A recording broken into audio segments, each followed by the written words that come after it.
My name is Privata, you all know that. And we're going to look at the cosmology of the Puranas, of the Srimad Bhagavatam. And this is from a book that I'm currently writing about that, which is, well, the result of like 25 years of my studies of this. And in case someone doesn't know, I just made this presentation also for those who don't know much, but I don't know, maybe you need to know something about the Bhagavatam. But the Temple of Vedic Planetarium, that's what, well, this is about, because the Temple of Vedic Planetarium, as we know, is meant to be an exhibition about the cosmology of the Bhagavatam. And this is how it looks like today, more or less, I think. And it's supposed to open in, what is it, next year, autumn or something, if God wants, I guess.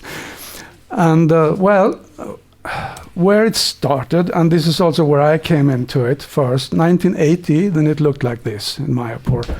And I came there springtime for Gurpurnim, and of course, those who don't know, Srila Prabhupada, Bhaktivedanta Swami Prabhupada had founded this and ISKCON.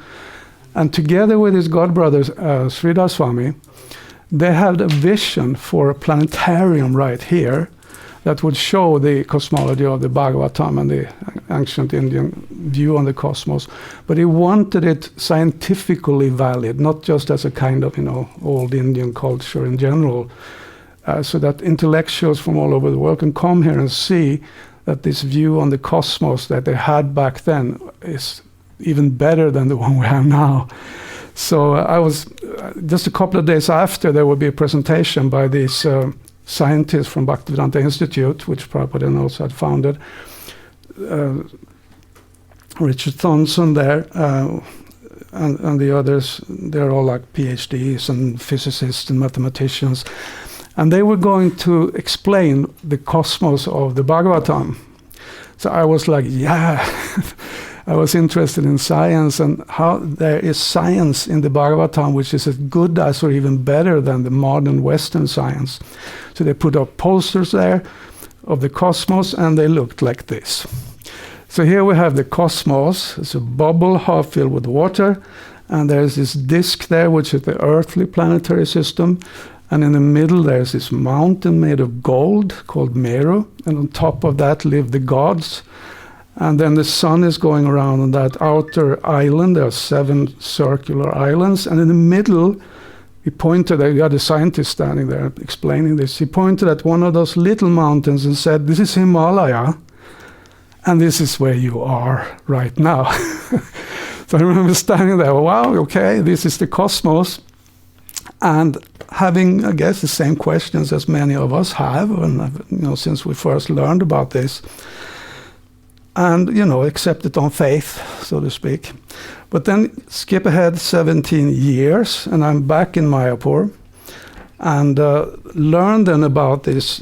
This was just on the drawing table at that time, and well, got a phone call from the SMPDC, the leaders of this whole project. And they wanted a production manager and conceptual designer for the exhibitions. This is going to be filled with exhibitions. And they wanted me for some reason. And I was like, wow. I just got out of being a temple president in Gothenburg and gave it over to this guy. And I was happy I could just, chant and study. And so first I said no, but then, got into that. And it was quite interesting because Prabhupada, he wanted 3 floors. I got a file there with the direct instructions Prabhupada had given to Harikesh Swami and Patak Swami that I studied really. 3 floors, 1 representing each world, 3 worlds, Devidam, Maheshdam, and Haridam, and a planetarium and some other exhibitions going on in there. So, and yes, I was going then to figure out getting connected with artists from all over the world, ISKCON Krishna artists, and we were going to make exhibitions in there. So I thought, well, before we, get into the creative work and buy all the expensive machinery and all that, maybe we should figure out what actually the cosmology of the Bhagavatam is. We have to understand it first. So that's basically what I spent the last, 25 or so years with doing on my own, because personal reasons and, the leadership changed there in '98, so I kind of went more back into my own studies of the Bhagavatam, and I really, what I'm going to say here is the result of my research, okay? Which is a little different from others that you might hear about this cosmology of the Bhagavatam, but it's strictly the Bhagavatam itself. So I really try to stay away from speculations. So, but it's going to be a little different maybe than many are expecting. Now, this is Sariputta, who I then learned to know. We became friends, and I spent a lot of time with him. He's one of the scientists you saw there. Lived there in northern Florida, and where the Bhaktivedanta Institute still is, in Gainesville, Alachua this is. And well, it was quite interesting because on his wall he still had these posters of this cosmos. So we were talking about, what, and I could understand he had a very different point of view now about this, And one thing he told me then, very interesting, that two things that really struck a chord in me in our discussions was that this kind of model, in principle, is not there only in India, but you find it actually all over the world. So, you find it in the old Babylonian cosmos 4,000 or 5,000 years ago, the Chinese cosmology, all over Asia, actually, Tibet, Bhutan. I just picked some pictures here. But also in America, South America, North America, and it's always very similar. There's a disk here, which is the Earth. And there's a central axis where there's a mountain or a tree or a pillar of some sort. And then there's an upper world, a lower world, and the in-between world, which is then Earth, the way we are. And it's all in a kind of bubble with water under it. And so I was quite amazed why they are so similar. You find that similar denominators in cultures which you never thought had any contact with each other. So I took my pen and paper and made a little sketch of what's kind of common between them. And you find there's an axis in the middle, sometimes called Mero, sometimes axis mundi. There's a middle world disk like that. There's an upper world and a lower world and some water, and it's all in a kind of ball. So what does this mean was the question. And Sariputta, he made another point then, I remember. He said that, and there are other scientists also who were kind of making the same point, who were looking at this, that there is something to it, but we don't know what it is. We need to look at it, that was his conviction, from a different perspective, from a different point of view than we Westerners especially are used to. So that really struck a chord in me. You have to find a different point of view here. And what is that point of view? So that kind of became my, quest for the next 25, 20 years. That what is that point of view that really makes this all make sense? This strange image of the Bhagavatam. And now I can say, honestly, after 20 years, I think I found it. And this is what I'm going to present to you here tonight. And it could be a little mind-blowing, so you have to really stay with me here. But 2 points of view, and so help me God that I can explain it, that you give us all intelligence to figure it out. Because I think it's quite, and that's, I guess, what Pranava Professor Sardella invited me here, because he obviously seemingly think there's something to it. I hope. Anyway, so different points of view. This is, when we say cosmos, most people think of this, right? Some big space with planets and galaxies and stuff in it. And, well, actually that's one point of view. And you could show it like this. I call it the physicalist point of view. physicalism is a you can say it's a philosophical assumption behind modern science, the science which is a materialistic science, where they presume that there only is the physical world, right? That's the materialist science. There is nothing but the physical world. And then, of course, the universe, the cosmos, is just the physical space, right? So in Western cosmology, you often mix it with astronomy. It's kind of the same, right? It's all about planets and stuff in this space, object that we look at. Now, many devotees who got into this this project there about the Puranic cosmology we were kind of conditioned with this view. So we're looking there, on the 5th canto of the Bhagavatam, there is something there about planets and orbits and all that. That's science. So we should try to get that together with, what's science here. But it is from a physicalist, materialist view on the cosmos. So there is another point of view here. And this is actually one that the quantum physicists, which I will talk about later, more came up with. And well, actually it's very simple, although it looks a little strange maybe. It's the view we have right now. Right now, well, we live in 3 realms right now, actually. This physical, the world of the senses that we see here. But then we have a mind. There are thoughts and things going on in there. And when we sleep at night, we are in that mind world. It's a world, actually. And when we are there, we think it's reality, actually. And then we have the intellect. So when you listen to me now, you're using your intellect trying to figure out what this guy is saying. It's there. It's a kind of brilliant level of our existence here. And then outside that, there's a mind, where all these thoughts and images and feelings and all of that are going on. It's a factual existence. And then out there we have the realm of the senses, this world that we see. So actually what happened in quantum physics is that by their experiments and all kinds of things, and we don't need to get into that, but they came to the conclusion we have to accept, and of course the I there is us, what they call the conscious observer, and we call the Atma, right? The one behind it all. And what they did, which was a very big thing actually that happened in science with quantum physics, is that they had to include the conscious observer in the whole system. Physicalists, they deny the existence of anything except this.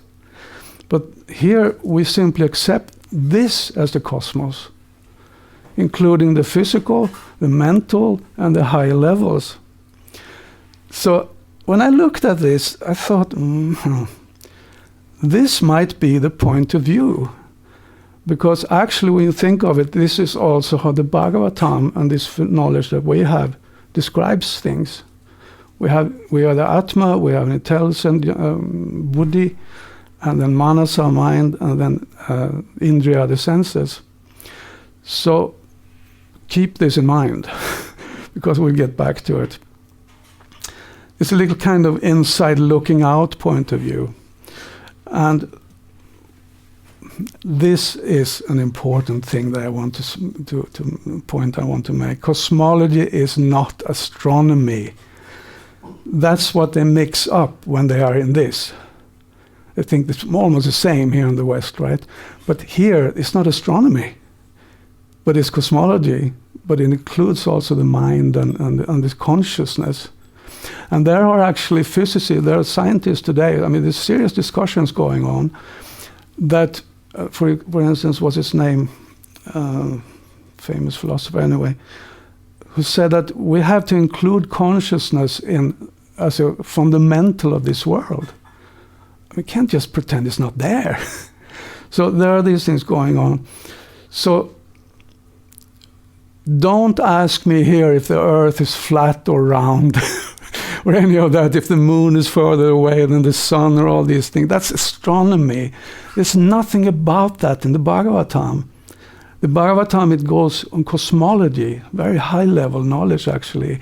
Astronomy is in the Vedangas, that's like auxiliary, more mundane topics of the Vedic knowledge. So there is astronomy in the Bhagavatam also, but a very different kind of astronomy than our modern one.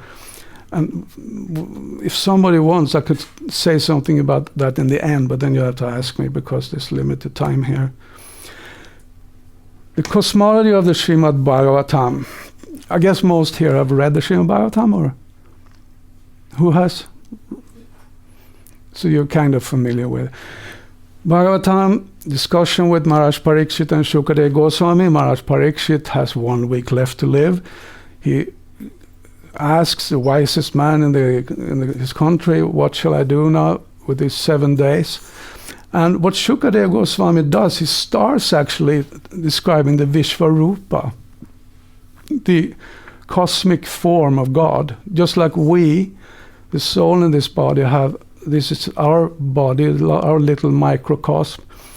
This entire cosmic manifestation is the body of the God, of the Purusha. So he starts describing that, saying that when you understand how God, this is the presence of God around you, then you will not be an illusion anymore, and you will see things the way they are. And then when you die, you will be liberated like that. So you could say the Bhagavatam, some think that the cosmology of the Bhagavatam is in the 5th canto because there's something about planets and orbits and all of that. They look for astronomy, right? But the entire Bhagavatam is about cosmology. And it starts with that, actually, describing the cosmos, but as a form of God. So it's all a very personal and consciousness-centered cosmology. And we also find it, actually, if you look at the 10 topics, departments of the Srimad Bhagavatam, the Puranas, the 18 Maha Puranas, they have 5 topics, generally said, and one of them is cosmology. The Bhagavatam, which is the most famous and the major one of them, has 5 more on these 10. And we see here, and I say that this entire, it's kind of a cycle, this knowledge, if you've never thought about that. Sarga is the first one, creation, the first level, we'll look at that soon. Visarga, the second level of creation. And then when the creation has happened, and sthana means that, because creation is there for all of us jivas to get into this world, and it's kind of a dream, actually, which we'll get to. Then sthana means we need a place to stay, planetary systems, and porshana and protection, so we can live peacefully. And then utaya, creative impetus, well, then we start getting families and make our life here in this world. So it kind of explains why we come down here to enjoy ourselves. And then gradually, Manvantar, there's Dharma, there's spiritual knowledge coming in, the science of God, which then Maharaj Parikshit learned from Shukadeva. And gradually, okay, it's over with this, now I want to wake up to reality again. Nirodha, winding up, and Mukti, liberation, and Ashraya, back home. And that's, in a way, the 10th canto of the Bhagavatam, you're back with Krishna, right?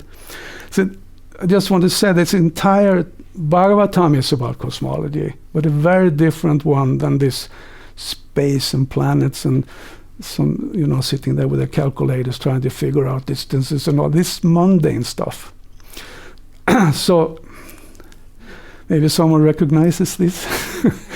This is basically the cosmology of the Bhagavatam. Mahavishnu lying down in the causal ocean, sleeping. Then these eggs, golden eggs coming out, these bubbles. Within each one is lying down again as Garbhodakashaya Vishnu, sleeping, dreaming. And then in that lotus stem coming out from him, he enters again as Kshirodakashaya Vishnu.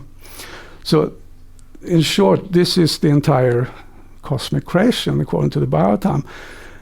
And again, what does this all mean? Well, first of all, this is another point of view which actually I think is very important to see. This world is God's dream. Does anyone disagree with that? Or you don't dare to, but it's Mahavishnu's dream, right? That's how you find in the Bhagavatam. And actually, it's our dream too, because we are little rays from the Purusha, so we are also in here in some kind of dream. And actually, Svarup Prabhu, who used to be in the BBT, he came to me in the end of the 90s and said, I found something fantastic. This is all a dream. And I don't understand what you're talking about. And then he gave me a file this thick with papers, with quotes he had cut from Prabhupada and from Shastra and Bhagavatam, saying exactly that this world is a dream. Maya means it's a dream. And I know something, and actually this is a direct quote from the Bhagavatam, and I can show you a whole pile of proof for this actually.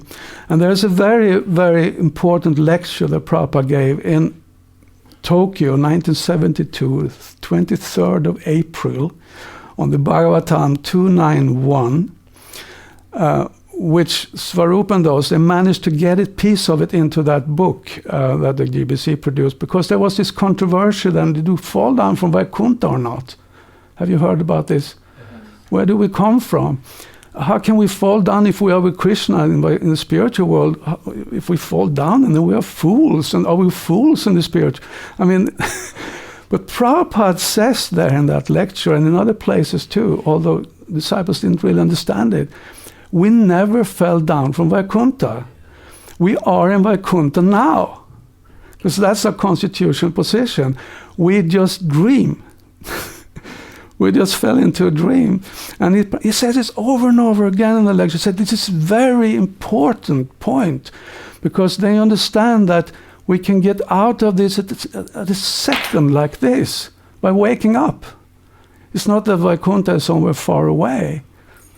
And it's quite interesting point here. So actually, this dream concept, so to speak, what I then thought, okay, let's look at this creation story of the Bhagavatam from that point of view. Try to see, okay, does Bhagavatam describe everything as a dream? And it's quite interesting. And it gets a little difficult trying to explain it simply. This is in the first level, Sarga, Mahavishnu sleeping. And this, as is described, it's all there in the Bhagavatam, is Sushupti. It's the state of sleep with no dreams yet. When we fall asleep at night, we can actually use our own dreams as a kind of metaphor here. We tend to first go into deep sleep, no dreams, and that's where we really rest. And then Freud, for instance, he was talking about this, that dreams actually are part of what he called the dream work, where from the subconscious or unconscious, these dreams are born. They are kind of bubbling up, so to speak. So yes, there are bubbles coming out from Mahavishnu. And this stage here, you can say, it is the stage where, I don't know if I dare to really get into, but I try to illustrate this. This is a part of, actually there in the Bhagavatam, so to make it easy to understand. I just make it short. You have Mahavishnu there and Mahalakshmi, and they're going, there's this dream there, and this whole chunk there is actually the dream world. And we can just take the example when we fall asleep. First, we kind of drift away from here, and then there is a dream world, right? There's maybe nothing there yet, but we enter into some kind of other realm, right? And that can be compared to this, and it's called Mahatattva in the Bhagavatam. Prabhupada describes, he says the Mahatattva is the shadow of pure consciousness. It is pure goodness with a slight addition of the material mode of passion.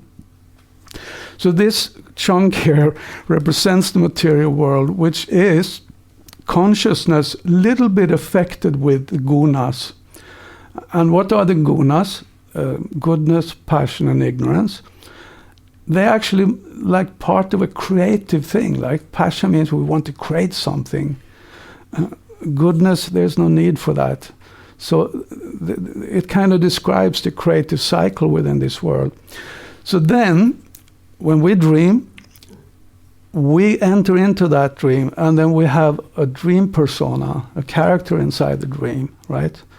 I mean, when you dream at night, you can do it next time. Look at your hand, and you will see you have a hand in the dream, and you have a body. It's actually a way to wake up in the dream and become lucid in the dream. Actually, I learned it. We used to do this, some devotees a long time ago, experimenting with dreams.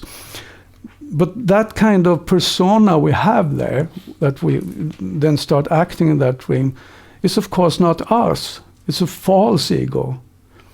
So here we have the same thing, that when Vishnu kind of, and this is pointed out in the Bhagavatam clearly, that when Vishnu gets into that dream, he's not falling under the modes of nature and becoming illusioned by it. It's for his pastimes. And actually the whole creation is about creating this place for us to fall into illusion and have fun. So then what happens there in this Mahatattva is this ahankara developing, that dream persona, which is Shiva. Shiva represents the ahankara. This is all Bhagavatam. And Parvati. So, and Shiva is Vishnu, just like milk and yogurt, but also not exactly. So it's a very nice way of explaining it like that. And then in that dream, we can just take quickly the other ones. First, there is mind, which is ahankara in sattva guna. It's just a clear space. Like if we enter a dream before anything is there, we just have a mind in there also, right? We can think and so on. Nothing is really going on. But then when ahankara gets in the mode of rajaguna, then intelligent senses start to work. Action, we want this, we want that. It's creative, it's going on. That's raja. And then next one is ahankara in tamaguna.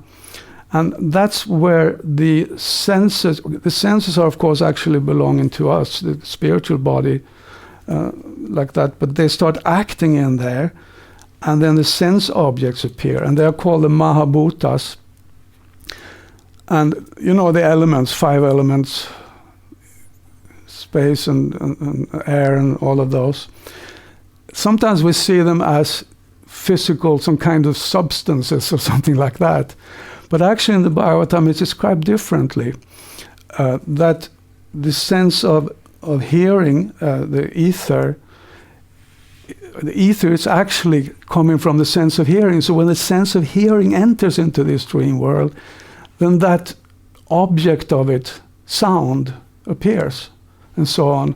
When the sense of touch enters into this world, then the element of air, because air is like the pulse, that that kind of force. So in this way, all the sense perceptions that we have here in this world that makes it seem real to us are actually coming that way, from the Mahabhutas. It's from the other way seen. I don't know if anyone can understand this, but it's like a virtual view on the world, like a virtual reality thing or something. We will get to that. So just take a little rest here. Now we have an egg floating on the causal ocean for 1,000 whatever years in that time. That's the Bhagavatam saying.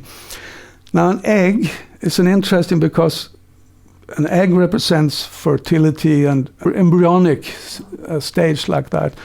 And this is called garbha, and garbha means womb. So this egg is like, now it's time for this universe to grow and happen in here. Before, we only had the basic elements, so to speak. So then we have Garbhodakashaya Vishnu there also with Lakshmi Devi. And he's dreaming, and as he dreams, what it says here, the Supreme Personality of God, it impregnates this egg in the womb of material nature with this virya, likened to semen, and there appears Garbhodakashaya Vishnu. And he's dreaming, and then appears, again, it's like a seeding, starting to grow there, this lotus on top of which Brahma then takes birth. And that lotus actually, this is again Bhagavatam, it contains the Virata Rupa, this Vishvarupa, which really is this cosmos that we are in now. This is the level.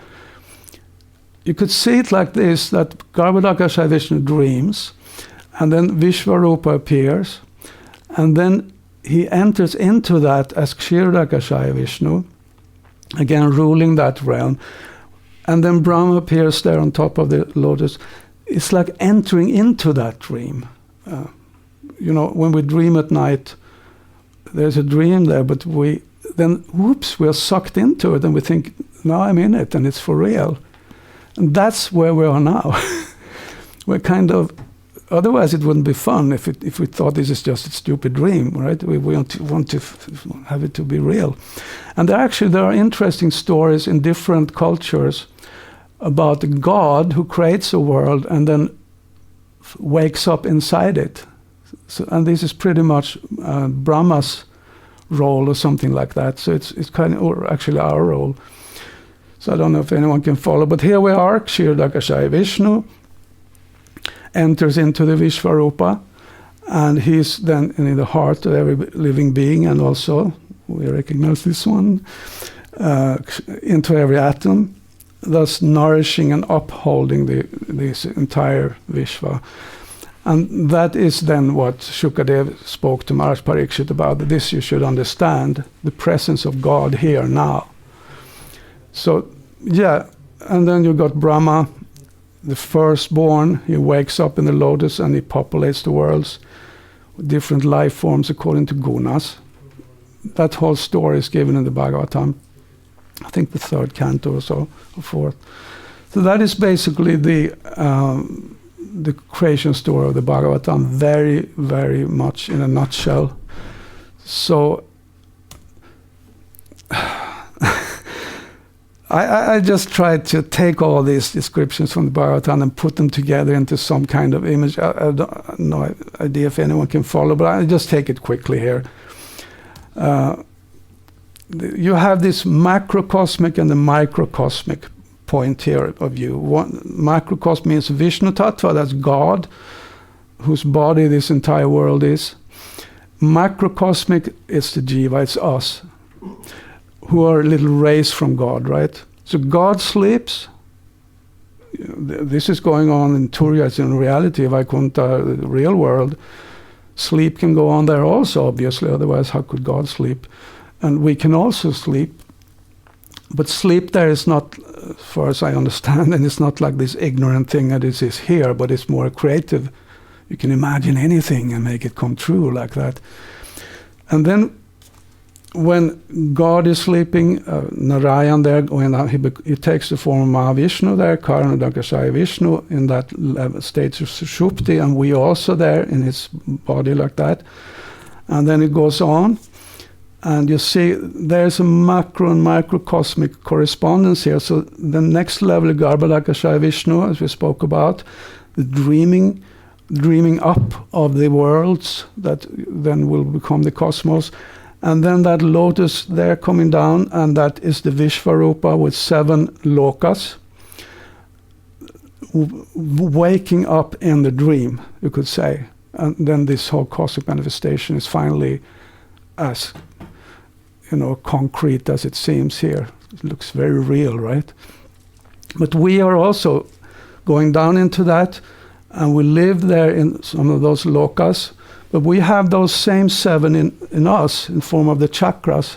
So there is a correspondence between the macro and microcosm there. This is the microcosm, and Purusha body, Vishva is the macrocosm. So that's basically the idea. Now, the lokas, I just need to get that also in here.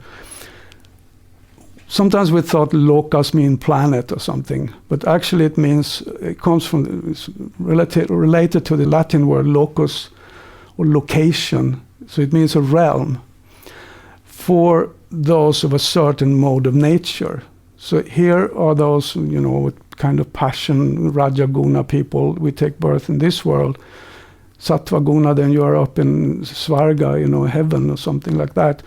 So this way of describing it I find in the Bhagavatam, but it's also quite basic in the Vedic knowledge, so trust me that this is not speculative. I'll just take it quickly here, that, we have this body, physical body.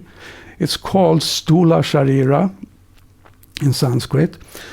It's made of Annamaya, the material, so to speak, is Annamaya Kosha. Anna is food, so it's made of food. Very practical. And it exists in this world, which is called Burloka. And Bu comes from the word bhava, which means coming into existence. and then leaving again. So we take birth here and then whoops, we leave. So that's describing this world very well. Now, when we fall asleep at night,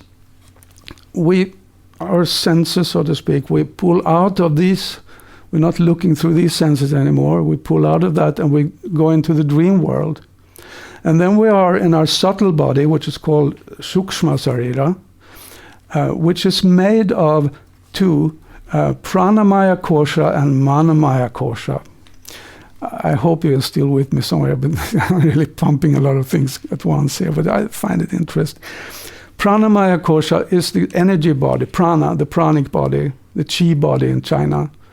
It's I think it has to do much with electricity because, the power in the muscles and all this energy flowing. And it's in this body, but it's invisible from here, from the Bhurloka. So it's there in Bhurvaloka. Manamaya is the mind, the subtle body. Again, when we dream at night, we can experience that we have a body, and that is this Sukshma Sharira.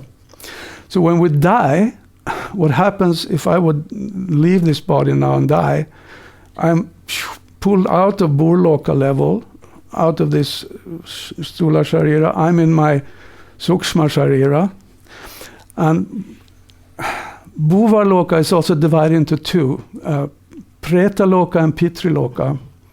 Pretaloka means the world of the dead, and some think that it means a world of ghosts. But it really means that when we leave the body, we are still in the room here. We still see this room. People who have this out-of-body experience, they still see this room, right? So we're very close to this Bhurloka, but we are not in it. We're looking into it. And if you are a ghost, that's where you are. You don't get away from that. You're still kind of earthbound. But soon as we leave the body, and I heard from this what do you call this Tibetan Book of the Dead, for instance, that when you're dead, you stay for like 40 days or so around in that room where you died. So that kind of fits in here. And then you're ready to go to the next. So Bhuvarloka is also called the judgment realm. And it is ruled by Yamaraj, who is the judge. Sometimes people say, Yamaraj comes and he will take me and I will go to hell. But what it means is that you are judged there. If you are a more a goodness person, then you are led further up to where you belong, to Svarga. That's where the goodness people live. If you are an ignorant person, then you go down to the world, the Talas or whatever. So Bhuvaloka is a kind of in-between, like a station where you go before you continue. That's how it is described in Bhagavatam. And then behind there is, of course, the Atma. So we are projected into it like that. And again, this is a kind of dreamy realm, so to speak. So here, okay, this model again, which we started with, which looked very strange. If we look at it this way, that the middle world, that's Bhurloka, this world where we're in now, and then the next one is Bhuvaloka, and they are then on subtle platforms outside of this. So we don't look for these inside space here or something like that. This space we see here is that disk there. That's how it's imagined or imaged. And this Mero is said also to be like that. Prabhupada said that the yogis can travel between the worlds along the Merodanda, as they call it, which is also actually the spinal column in our microcosmic realm like that. So, science. We're talking here that Prabhupada wanted real science here, and he said that this cosmology of the Bhagavatam is very scientific, and it should be presented in that way. So I just want to say a little bit about quantum theory, quantum physicists, because they actually came to a point of understanding the cosmos very similar to the Bhagavatam that we just talked about. And I'm going to try and show how, but it's very difficult to do. It's so short, so therefore I have to write a book. When I went to school, this is what everything was made of: atoms, molecules built out of them, little plastic balls we had, I remember, in classroom. Guess most of us got it. That I don't know about you in India, but then actually the quantum physicist David Bohm, right down to the right there, is I think the smartest of them. He writes in his book, he says that when quantum physics came and relativity theory with Einstein, they agreed on one thing, that they see this cosmos not as made of little building blocks like this, but as one energy, holistic view, which is kind of vibrating in different ways, and there's a dynamic in it. And he compared it to, let's say you have a stream of water, a river or something, you sometimes see little whirlpools, right? And they appear to be static still, right? But it's actually just a flow of water. So he said it's the same, there's an energy flowing like this. Sometimes it makes whirls like this, vortexes, and that's what atoms are. So you just have to trust what he said there. But what is important here is that this is a holistic understanding of the cosmos. And thus these scientists, Max Planck, he's the most famous, he's the grandfather of quantum theory. He says this, I mean, quite amazing statements here. I can tell you as a result of my research about atoms, there is no matter as such. It exists only by virtue of a force. And then in the end he says, we must assume behind this force the existence of a conscious and intelligent mind. This mind is the matrix of all matter. And this is one of those that many scientists today, they just ignore. But he was actually not alone about this. Here's one, James Jeans, co-founder of British Cosmology. I incline to the idealistic theory that consciousness is fundamental and that the material universe is derivative from consciousness, not the other way around. In general, the universe seems to me to be nearer to a great thought than to a great machine. And again, back to this one.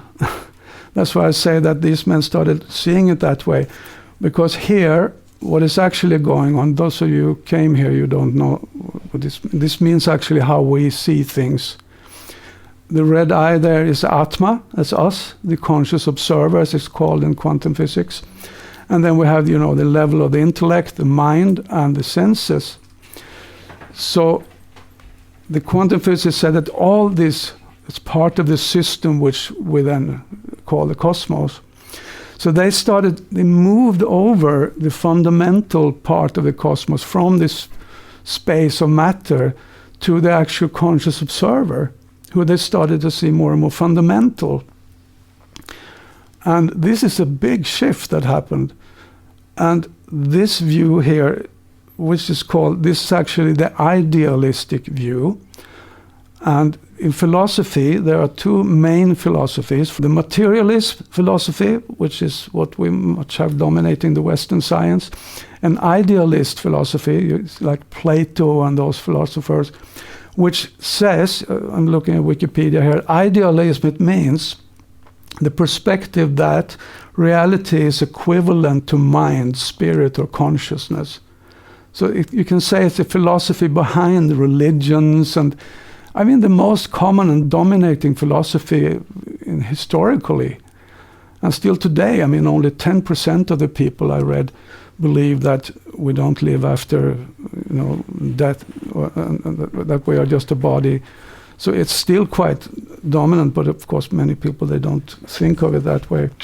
So again, as in contrast to this physicalist, materialist point of view, we have these universes of nature with thought, a sensation, and a universe of mind. The world stuff of the world is mind stuff. He's also founder of British Cosmology. These men that were going into that idealist, consciousness-centered point of view, looking at cosmology, which is, how much do we hear about that when we read about physics in school? Erwin Schrödinger, big famous one with Schrödinger's cat and all that. The only reality is consciousness. Everything else is just illusion. And he became a Vedantist. And these men, they started actually turning to India. Niels Bohr, the founder of the most famous one, the Copenhagen interpretation of quantum physics, Danish, of course, he got, what do you call it, knighted by the king in Denmark, and he got this, what do you call it, coat of arms. Then he put the Tai Chi symbol there because he was into Taoism. And he said that I go into the Upanishads to ask questions. He's quoted as saying that. I'm not sure exactly if it's true, but very often quoted, so I believe so. Werner Heisenberg, also a big one. Quantum theory will not look ridiculous to people who have read Vedanta. And David Bohm, who I will talk more about, he became friends with Krishnamurti and had discussions with him about this, again, this holistic understanding of the cosmos. It's not made of little particles. It's not fragmented, and we are all part of that. I mean, they were a bit Advaita Vedantists, of course, but at least they got that far. So those men, quantum physicists, I mean, they are big, all Nobel Prize winners. They started looking at the cosmology that we are talking about now, the Vedantic, which the Bhagavatam is, and seeing, hey, this makes sense because here consciousness is fundamental. It's quite fantastic what they, how they did that. And here is David Bohm and another very interesting person called Carl Pribram. He's a neurosurgeon, neuroscientist, brain expert, described by his peers as the Einstein of brain science. And here he is with Bhakti Swarup Damodar Goswami, who is from the Bhaktivedanta Institute, disciple of Prabhupada. Quite interesting how they met. Now, he and David Bohm, those two, I know it's becoming a little bit difficult, but I'm going to go very quickly here. They got into this theory that actually quantum physics said that we don't know what's out there. This is what the classical quantum theory says, that all we can discuss is our knowledge of reality. What we see here, for instance, this room, you don't see the room right now. You see the image in the mind that is created from, even the images in the eyes, they are little ones upside down, 2 of them. So they are mixed together into a nice 3D image that we see in our mind. So we see a mental image now, and we don't know what's going on out there.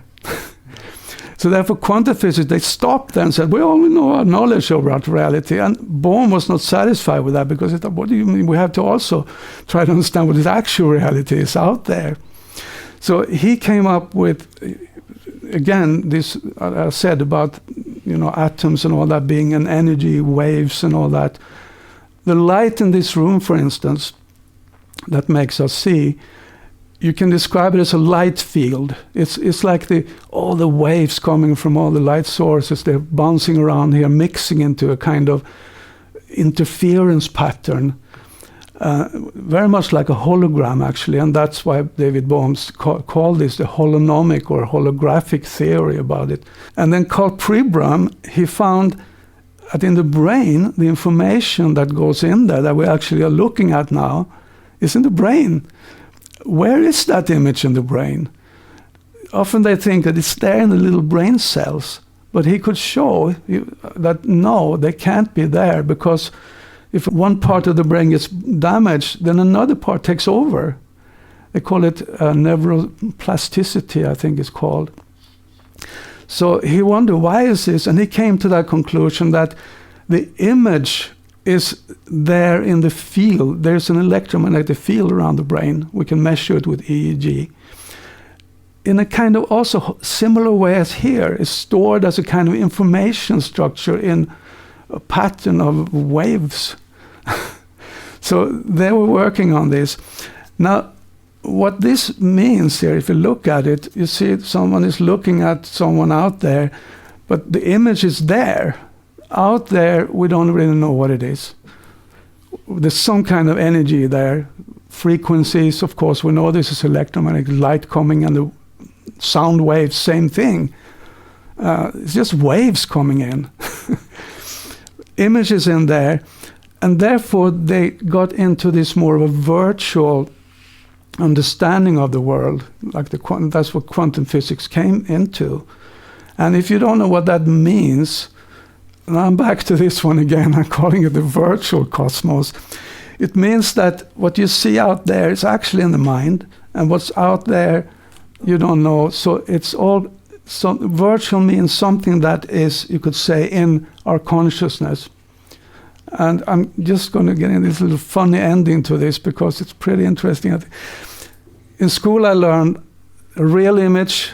If you have a painting on the wall, that's a real image. You can touch it. It's just there, physical object. But if you look at yourself in a mirror, for instance, it's a virtual image. The picture you see in the mirror is not there, right? It's in your mind. So virtual means that it's created by light, but out there behind the mirror, there's just, so virtual means it exists in relation to our consciousness. Actually, the word is interesting. It's an old word. It comes from, it means by virtuous. Virtue means, in India, like virya, it actually is related to the Sanskrit word virya, something that exists in terms of an energy or something that affects our consciousness like that. So now we get into this, the virtual reality. Has anyone ever had one of those on? The first time you do that, I actually developed a computer game, a virtual computer game once. And when you put that thing on, the first thing you say probably is, wow, isn't it? It's amazing. You are in a different world. You can walk around in it. You can turn around, look all over. It's there. And little pixels like that, but it's very bright and, so I remember I was working with that game. I was standing inside the world. It was for dentist companies. I was standing in a dentist office that I was building inside there. And when I took off that mask, I was like bewildered. It was some gray, strange room sitting in front of my computer. And I realized, this is my, this is reality, so to speak. The mind is so quickly captured, isn't it? I mean, it's amazing. And, I was in there, I stood there was a table and a bottle on the table. You had a controller in your hand, sometimes there's a glove. I could take the bottle and I could feel it in my hand. And I threw it in the wall and the little pieces came tinkling on the floor. And then I thought, if we would make that even better, let's say we include perfect touch sensation and smell and taste, it would be indistinguishable from reality. It would become our reality. So this actually shows that, I'm using this as a metaphorical example. You can construct the whole cosmology from this virtual. You see, because all that matters to us ultimately is if we can touch it, see it, hear it, smell it and taste it and so on. You understand what I mean? If there is actually anything out there, an object, that's irrelevant. So this is kind of the virtual understanding of it. And well, you just have little pictures like that which simulate that. It's just an energy coming in, and again creating an image in our minds that to us then become like a reality. So this is much what they came more into, and now the final thing gets really kind of mind-blowing here. There was one philosopher, an Oxford philosopher, his name is Boström, he's Swedish actually. He wrote a paper beginning of 2001 or something, where he said that this world we live in might be a simulation. And the reasoning was very interesting. He said that we are now making these VR games and VR worlds and simulate the realities with our computers. If we go on like this, if you look at how fast that developed from, very primitive just a few years ago, in 50 years, even if it doesn't go as fast as now, we will be able to make perfect virtual reality that is indistinguishable from reality. And then the next thing comes. Maybe we did that already, and maybe we are in that now. And they even, Elon Musk is into that. There's a few of them in Silicon Valley. There's really a hip kind of thing going on there. But there's science behind it, actually. And I heard that someone offered, the 2 billionaires that offered money to those who can help us to get out of the simulation, which I find interesting. Now, there are these things, they're showing that actually there are scientific evidence that actually can give us some suspicion that this is all a simulation. And one then is that the physical laws are very fine-tuned, and if they were just a little bit off, there would be no cosmos. So this implies intelligent design, which means there could be programmers behind it. It can be, the world, nature can be described mathematically. Even some mathematicians, they are speaking about the code behind this entire nature, which again suggests coders behind the world. And for those who know quantum physics, quantum physics tells us that the forms in this world are only rendered when perceived by a conscious observer. The collapse of the wave function, as they call it. This is similar to the programming technique used for computer games called on-demand rendering, where the objects inside the game world are only rendered when looked at by the player. That's to save computer power and all that. So they have things like that. Some say the space-time can be quantized, meaning it's composed of little finite units. For instance, there's a pixel size, Planck length. And of course this, the game over. One day this is over. And that very fact can also lead one to suspect that this is indeed only, not real reality, but something like a game. So now this is game over for today, and now you decide want to play again or exit. But that's the thing. When I heard about these, pretty wild speculations, I thought like this, that if we come to the point of having this technology where we can actually make perfect simulated world, they tend, of course, to think in terms of computer machines. But maybe we then have a much higher form of technology, maybe going directly on the mind or plugging right into the brain and then creating that perfect world. And then it starts to look pretty much like the cosmology of the Bhagavatam, where we say it's like a dream. Now, a dream and a virtual reality simulation are not very different. It's all happening in our minds here. So, and if you look again at this, you have it there. It's like, we are in a game. We came here to have fun, and then after a while we realize it's time to leave. So in that way, actually, I hope that I managed to describe a little bit how I find that here we find the kind of the Bhagavatam and certain, parts of modern science fit together. So I'm trying to write that book, and hopefully